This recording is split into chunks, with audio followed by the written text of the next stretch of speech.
we present My Favorite Husband, a new series based on the delightful stories of Isabel Scott Rorick's gay and sophisticated Mr. and Mrs. Cougat, starring Lucille Ball with Richard Denning.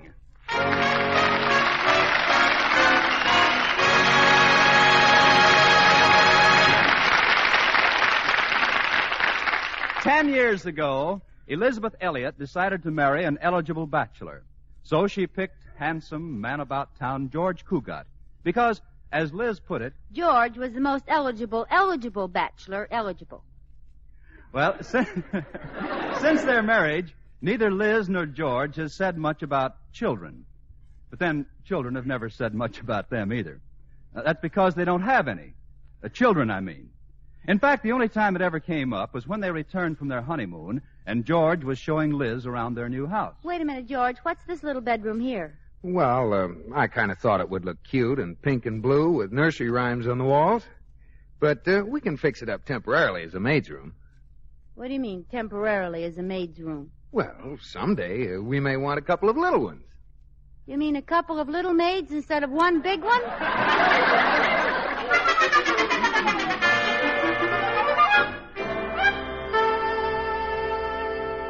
Well, that was, as I say, 10 years ago. So today, Mr. and Mrs. Cougat are still just two people who live together and like it. Lucille Ball is Liz, with Richard Denning as George in My Favorite Husband.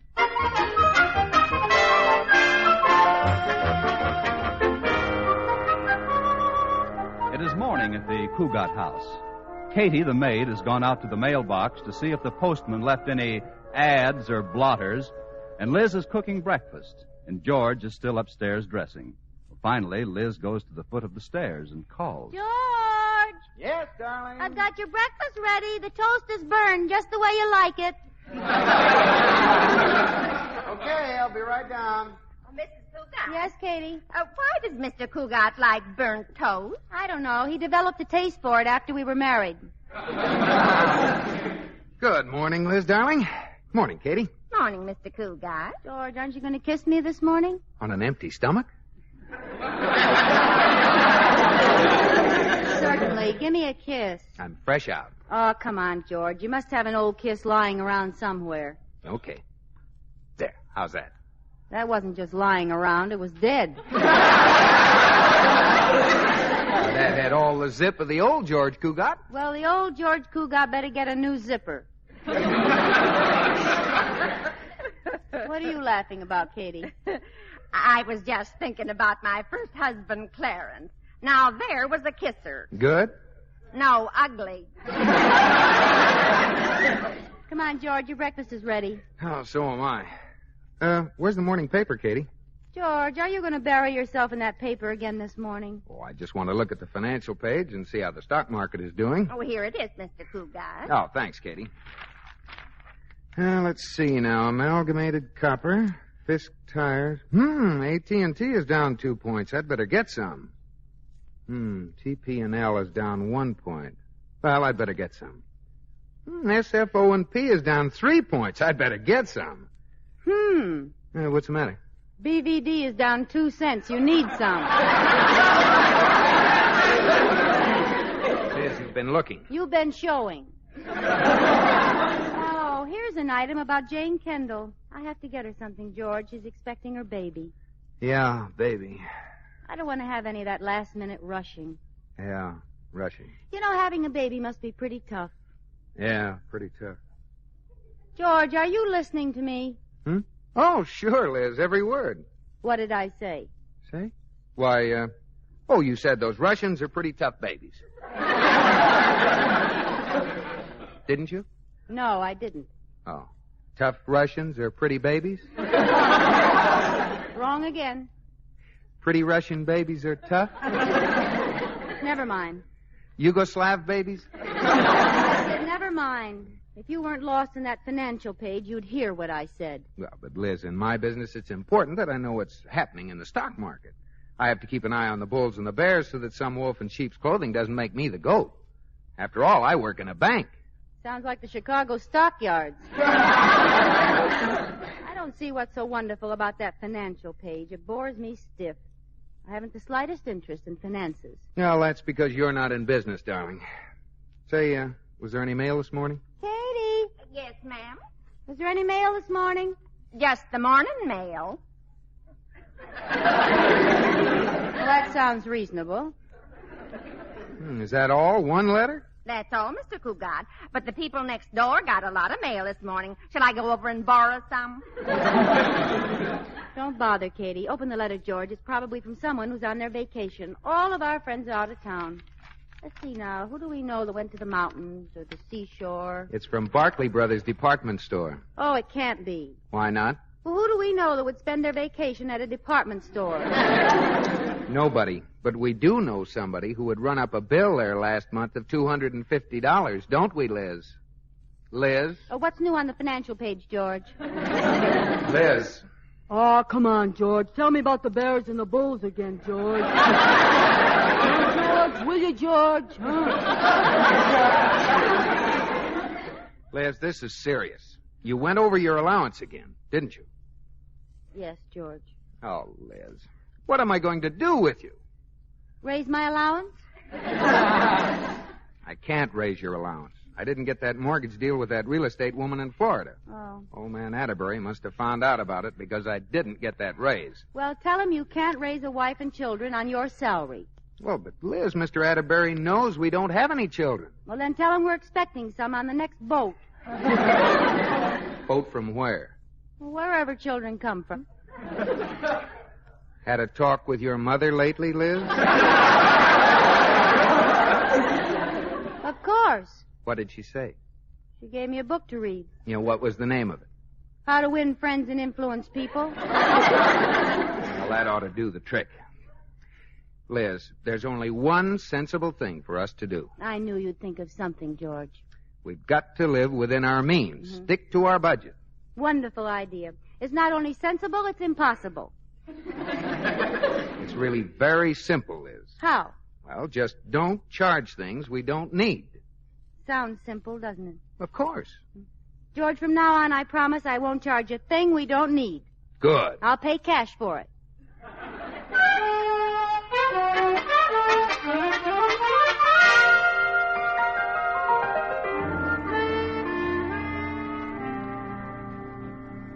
Why, Mrs. Cougat, I didn't know you could knit. Neither did I, Katy. How do you like it? Oh, it's adorable. What is it? Baby booties. They're for Mrs. Kendall. Do you think they'll fit her? Katy, Mrs. Kendall is going to have a baby. Oh, are you going to be there? No, she's just having the family and a few close doctors. Mrs. Cougat, wouldn't it be easier for you to buy Mrs. Kendall some baby booties instead of getting all tangled up in that yarn? Yes, Katy, but I'm trying to help Mr. Cougat save some money. And baby booties cost $5 a pair. Well, how much did all this yarn cost? $10, but that's for 5 balls. But you won't need 5 balls of yarn to make one pair of baby booties. Well, I'm using the rest to make a sweater to match. To match the booties? No, a sweater to match the skirt I picked up for $29.95. I think it's wonderful of you to help Mr. Cougat save that way. Well, the only trouble is I had to charge all this stuff. So I think it would be better if we just didn't say anything about it, Katy. I understand, Mrs. Cougat. He'll probably laugh when he finds out that I've learned to knit. Yes, but he'll stop when he finds out how much it costs. Oh, I better hide this knitting. Hey, anybody home? Oh, it's only Corey. Yes, mankind's gift to womankind. In the living room, Corey. Hi, Liz. It's Corey Cartwright, that gay dog.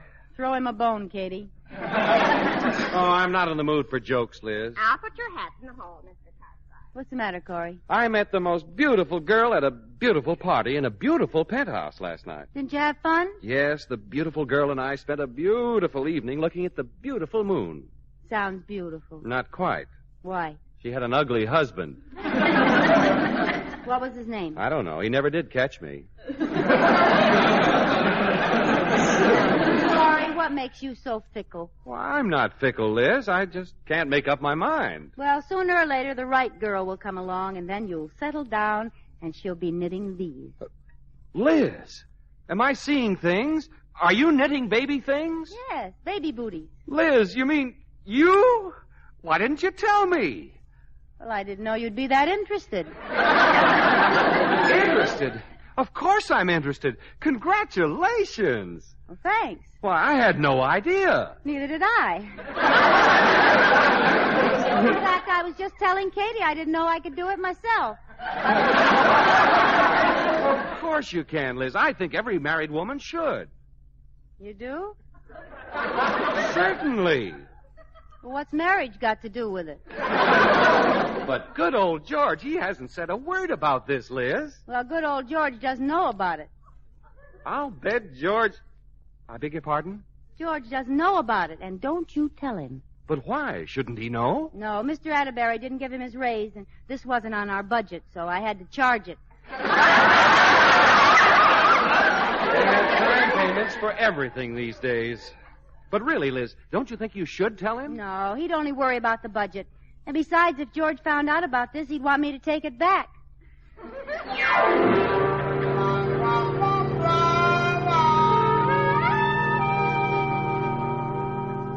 Yes, Cartwright. Well, I'm glad you did call me. I had no idea Mrs. Cougat was expecting a bundle of joy. No wonder he's been wanting a raise. Oh, yeah, sure, I agree with you. Yeah, I'll call him into my office right away. Thanks for calling, Cartwright. Goodbye.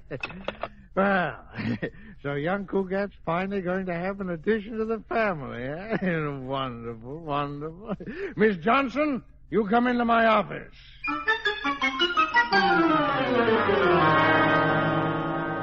Mr. Cougat, Mr. Atterbury wants to see you right away. Uh-oh. Has he heard about the collapse of that Florida deal? Not that I know of. I didn't tell him. Okay, I'll go right in. I wonder who told the old man about my failure with that real estate woman. I'll bet that's the reason he didn't give me a raise. Well, after all, it might happen to anybody. Huh? Oh, George. George, my boy, come in. Sit down. Thanks. George, I want to have a talk with you. Shall we say, father to son? Well, is it about the raise I didn't get? Yes, sort of. That is, George, I realize that you can't raise children on your salary. Of course, you don't have any children yet. No, but we're expecting some on the next boat. What? Oh, nothing. That's just something Liz told me this morning. Look, Mr. Atterbury, I know why you called me in here. Oh, you do? Yes, and I just want to say that anybody can make a mistake. A mistake? Yes, maybe I tried too hard. Now, my boy, you know, it isn't as easy as you think. Then you're not angry? Angry? Oh, on the contrary, you've got my best wishes, my boy. Oh, thanks, Mr. Atterbury. You know, that woman had me worried for a while. I can imagine. She just didn't like the idea. Well, women are funny sometimes, you know. Yeah, she wanted me to do the whole thing by myself. But I understood that you both wanted. Oh, I did. She didn't. Oh, really? And don't forget, we were 1,000 miles from each other. 1,000 miles? Sure, she was in Florida. Good heavens, now wait a minute. If she was in Florida, then by telephone. See, the whole thing was arranged over the telephone. Well, that settles it. George, my boy, I'm not only going to give you that raise, I'm going to pay that telephone bill.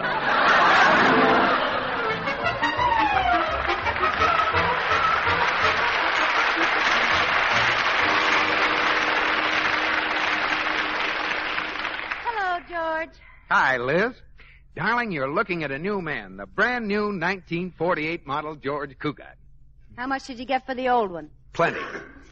How about a kiss? Aren't you afraid you'll dent your fenders? Come on, darling. How about a kiss for your hard-working husband? Nope, not in the mood. Since when? This morning. I'll bet I can make you kiss me. I'll bet you can. Okay. Well, don't let me convince you. All right. Well, first I'll put my arms around you like this. Mm-hmm. Now, you put your arms around me like that. Mm-hmm. Now, tilt your chin up. Mm. There. Now, when I say a word, you say the name of the first fruit you think of. Mm-hmm. Ready? Okay, but I won't kiss you. Candied. Orange. Baked. Apple. Stewed. Prunes. I win. You kissed me. But you tricked me. That was a dirty, mean, low-down, underhanded trick. Trick me again, George. You might get to like it. George Cougat, there's only one word for a man like you. What is it? Prune. Okay, scatterbrain. There. Prune is a beautiful word, George. Oh, wonderful word, prune. I love you. I love you too, Liz. Guess what happened at the office today? I don't know. Sit down and tell me all about it. Well, old man Atterbury called me in and... Hey, Liz, what's this? What's what? Well, this knitted stuff behind the chair. Knitted stuff, George? Yeah. Looks like baby shoes. Oh, that. Probably dust balls. Liz, knitted dust balls? Oh, you may not know it, George, but we had the best-looking dust balls in town. Well, wait a minute. There's a whole lot of yarn down in here, too. Look, what is it, Liz? All right, Sherlock, you win. They're baby booties. Baby booties? Mm-hmm. Liz, you mean you? Didn't think I could do it, did you? Well, sure, but Liz, darling, this is wonderful. I thought it was pretty good myself. Well, gosh, honey, why didn't you tell me?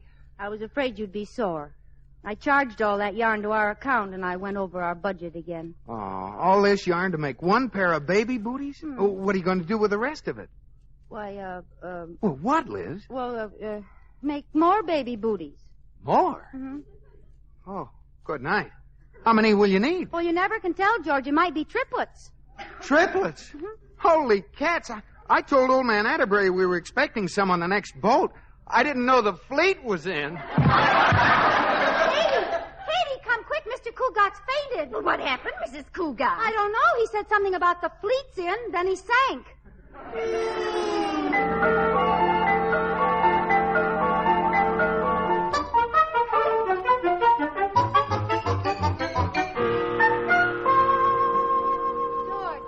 George, can you hear me? Oh. George, this is Liz. This is Liz. Glad to know you, Liz. I'm George. Oh, I think he's coming too, Mrs. Cougat. Yeah, come on, George. Oh, where am I? You're in bed. Oh, good night, Liz. Come on, George. Sit up. Up, Daisy. That's it. What happened? You fainted, Magnolia Blossom. Oh, yeah. Oh, but Liz, you're the one that should be in bed, not me. Now, just stay where you are, George. You're as pale as a ghost. How did I get up here? Katy and I carried you. She carried, Mr. Cougat. I dragged. You put on a little weight since the last time we carried you upstairs. Oh, Liz, you shouldn't be lifting anything heavy now, especially upstairs. Well, Katy helped. Who brought me in here? Katy and I. Who put me to bed? Katy and I. Liz. What's the matter? Who put on my pajamas? That brought the color back to his cheeks, Mrs. Cougat. Katy went downstairs, George. Oh. And I brought back this. Here, Mr. Cougat, take a sip of this brandy. It'll make you feel better. Are you sure that's brandy, Katy? Yes, ma'am. Remember the last time I fainted, you got hold of Mr. Cougat's bottle of Vitalis. My Vitalis? It went down all right, but I had to give my stomach a 60-second workout. Oh, don't worry, ma'am. This is brandy, all right. You're sure? Yes, ma'am. Positive.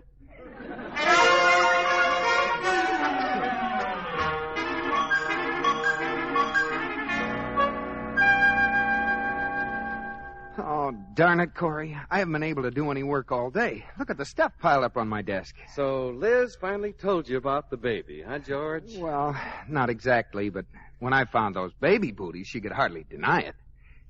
But she doesn't seem too interested. That's the way women are, George. You have to be very understanding at a time like this. Why don't you try to draw it out of her? Hint around. Maybe she'll confess. Well, I tried that already. But she acted like she didn't even know what I was talking about. Why? What did you say to her? Oh, I told her I understood that women who were expecting a baby get peculiar desires for food, so Liz said, what kind of food? And I said kiddingly, oh, like ice cream and melted cheese poured over and a dill pickle on the top. What did Liz say? Well, she just said, what's peculiar about that? That sounds like something Liz would say. I think I'll call her and see how she feels. Go ahead. You've only called her about 30 times today. Hello, Katy. How's Mrs. Cougat feeling, Katy? What? The hospital? What's the matter, George? Oh, Liz is going to the hospital. Already? Hello, Katy. Which hospital did she go to? Yeah? To phone her there? Well, I'll do better than that. I'll go over there. Goodbye, Katy. Now keep calm, George. Getting excited won't help any. Yeah, keep calm. You're right, Corey. Don't get excited. Where's my hospital? Where's my hat? Now, wait a minute, George. Keep calm. I'll go with you. Now, don't get excited. Okay. I'm calm. Let's go. All right, but you can't go that way. What way? With the telephone on your head. Oh.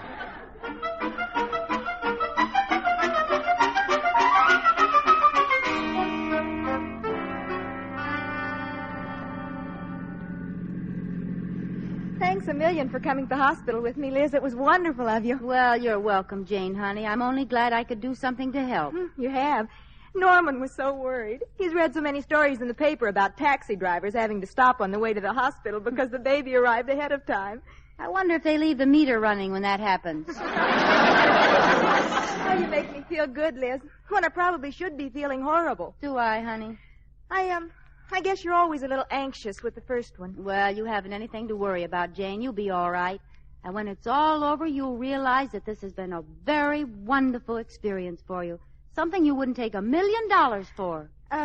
Do you think you could stay with me, Liz? Until the baby arrives? Of course, honey. I wouldn't think of leaving. Thanks. Norman should be here pretty soon. What do you want, Jane? A boy or a girl?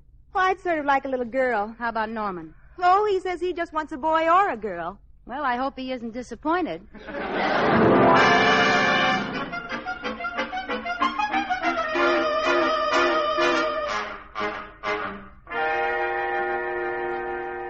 George, are you sure this is the right hospital? I don't know. Wait here, Corey. I'll ask that nurse at the desk. I beg your pardon, nurse. Yes? Do you have babies here? Yes. This is the place, Corey. Okay. Is there something I can do for you? No, thanks. My wife's doing it. Your wife? Mrs. Cougat. I'm Mr. Cougat. We have the same name. That's understandable.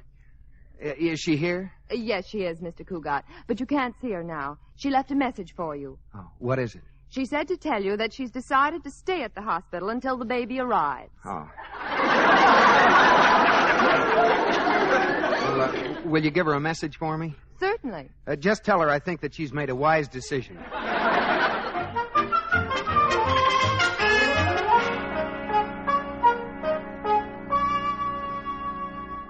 George, don't you think you should go home and wait until you hear from Liz like the nurse told you? Oh, of course, Corey, but I have to get this stuff before I go home. Well, isn't it a little premature? Of course not. I want to be ready. But look at all the stuff you bought already. Electric trains, baseball bat, drum and bugle, football helmet, boxing gloves.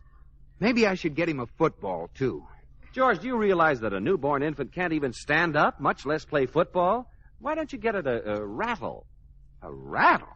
Oh, rattles are for kids. My son is going to play right tackle for Princeton. I hope he's in shape. They play their first game next week. Now, Corey, let's not be silly about this kid. No, let's not be that. Obviously, he can't play right tackle with Princeton next week. Oh, obviously. He doesn't know the signals. George, now, suppose it isn't a boy. Suppose it's a girl. Girl? Oh, no, it can't be a girl. Liz wouldn't do that to me. Liz hasn't got anything to say about it. What do you mean Liz hasn't got anything to say about it? She's its mother. Yeah, but how can Liz make the child be a boy or a girl? Well, she has to learn to discipline it sometime.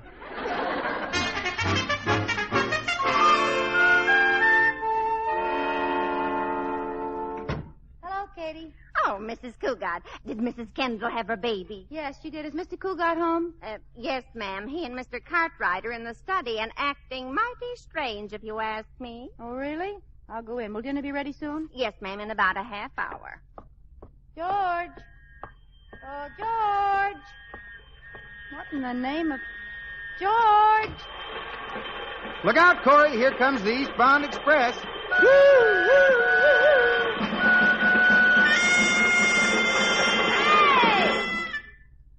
Liz, darling. Hi, Liz.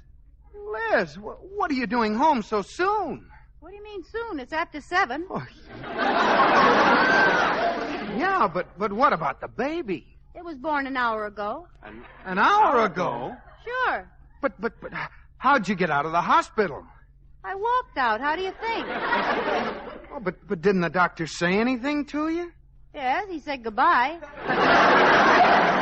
Well, I knew medical science had made progress, but I didn't know it was anything like this. What about the baby, Liz? What is it? It's a boy. A boy? Oh, what did I tell you, Corey? Oh, Liz, who does he look like? He looks like Norman Kendall. Yeah, I knew it. Who? Norman Kendall. Who'd you expect him to look like? You? Well, as a matter of fact, I did. Well, after all, I am his father. What? Now listen. Excuse me, Mrs. Cougat. The hospital just phoned to tell you that it was twins. Twins? Oh, give me time. I just became the father of a boy. This one's a girl. Congratulations, George. Now you're a mother, too.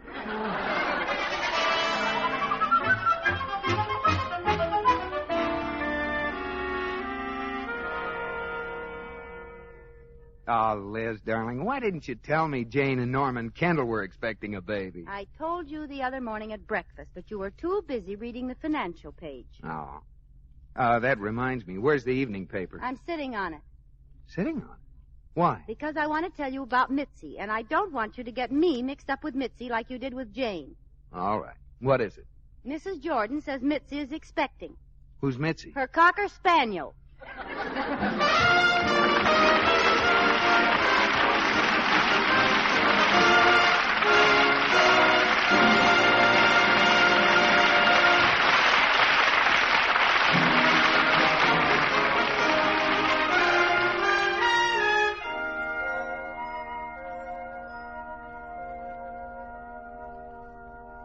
George, are you asleep? Not yet. Can I sit on the side of your bed? Sure. There. Isn't this cozy? Mm-hmm. George, your bed's higher than mine. Maybe it's because you're sitting on my stomach. Oh, I'm sorry, darling. Is that better? Much. George, Yes, Liz. I'll bet I can make you kiss me. I'll bet you can't. All right. First, I put my arms around you. Mm-mm. But I won't bite on this. I taught it to you. Now, tilt your chin up like this. Now, ready? Yeah, I'm ready, but I won't bite. Candied orange. Mm-mm. Baked apple. Mm-mm. Stewed... Oh, darn. What is that other word? Oh, you mean prune? Liz, you tricked me. Good night, George.